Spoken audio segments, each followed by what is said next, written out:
Amtsikitsikina tokolasy toboko vavy no iarana amitsika amin'ny takarivan'ny asabotsy ity manasanao anaraka hatramin'ny farany fampahalalam-baovao amin'ny takariva ity tontolo politika avy hatrany tondra ny fomba fijerena mahakasika ny fanemorana ny tetiandroam-pifidianana amin'ny taona 2022 ity ny filoha teo aloha Andriamatoa Marc Ravalomanana izay moa no nivohitra androany nandritra ny lanonana fampiarabana no ny tontaona izay nitanterahany ity ankolafy ity akoatr'izay dia nanambara izy ireo fa tsy handray anjara velively ao anatin'ny fifidianana raha toka tsy tafody eto tandrazana ity filoha teo aloha ity.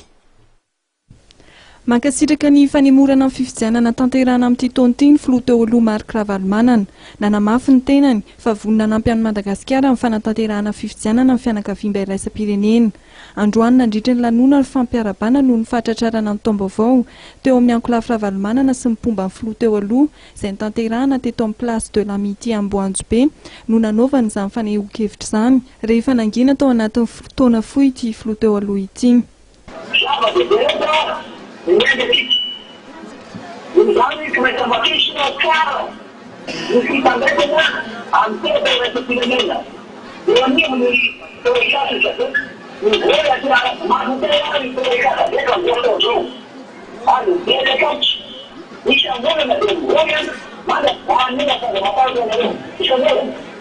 Ny antso amin'ny ampitsarana ny adila politika amin'ny filoha teo aloha ary nanentana amin'ny anamafisana orona amin'ny fihavanana eo amin'ny samy mpomba azy sy eo amin'ny samy vahoaka malagasy amin'ny ankapobeny. No mafisina Andriamatoa Mamy Rakotoarivelo lehibe ny delegation'ny ankolafy Ravalomanana nandritra ity lanonana androany ity fa tsy handray anjara ny fifidianana ny ankolafy Ravalomanana raha tsy tanteraka zato isan-jato ny tondrozotra indrindra ny anjinin'ny faharoapolo mikasika amin'ny fampodiana tsy misy atakandro ny filoha teo aloha. Kena ny daty izay napetraka ny senita sy nasovelia kena tsy mahatsara mihitsy fa misy ny lafiny politika ary raha tsy tsaratra dia nametraka an'izay lafiny politika izay mihitsy raha matoa filohan'ny senita amin'izao fotoana izao raha Zadala nametraka an'izay fanamarian'izay hoe tsy maintsy atao koa ny filaminana raha politika raha tiana ho tanteraka ny lafiny ara-teknika eo amin'ilay lafiny ara-politika izay zany aminay raha tsy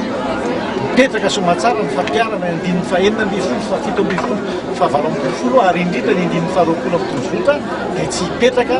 ny fitoniana ara-politika azahoana manao fifidianana lamina sy ekenydretra.